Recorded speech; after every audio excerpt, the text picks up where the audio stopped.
Indonesia ভিডিওটা ইতিমধ্যে হয়তো অনেকেই দেখে ফেলেছেন, কারণ সোশ্যাল মিডিয়া অনেক পরিমাণে ভাইরাল হয়েছে।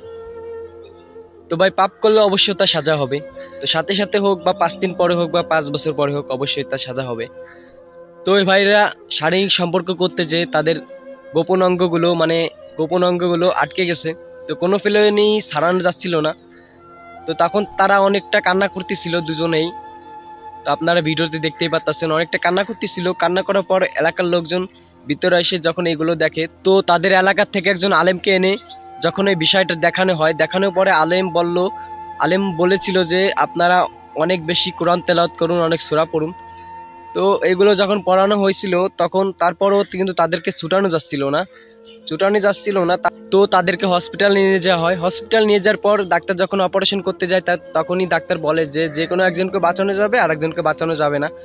তখন সে মেয়েটি বলে যে আমারা বেঁচে থেকে কি লাভ, আমার এই কলঙ্ক হয়তো সারা বিশ্বের মানুষ জেনে গেছে। যখন আমি রাস্তা দিয়ে হেঁটে যাবো, মানুষ অনেক খারাপ দৃষ্টিতে আমাকে দেখবে, অনেক খারাপ কথা বলবে, আমাকে হয়তো আর কোনোদিন কেউ বিয়েই করবে না। তো আমারা বেঁচে থেকে কোনো লাভ নাই, আমাকে মেরে ফেলুন। তো অবশেষে কিন্তু সে মেয়েটা মারা গেছে। তো একটা জিনিসই বলবো ভাই, পাপ করলে অবশ্যই তার সাজা হবে। তো 5 মিনিটের সুখ আর সারা জীবনের কান্না, এটা মনে রাখবেন।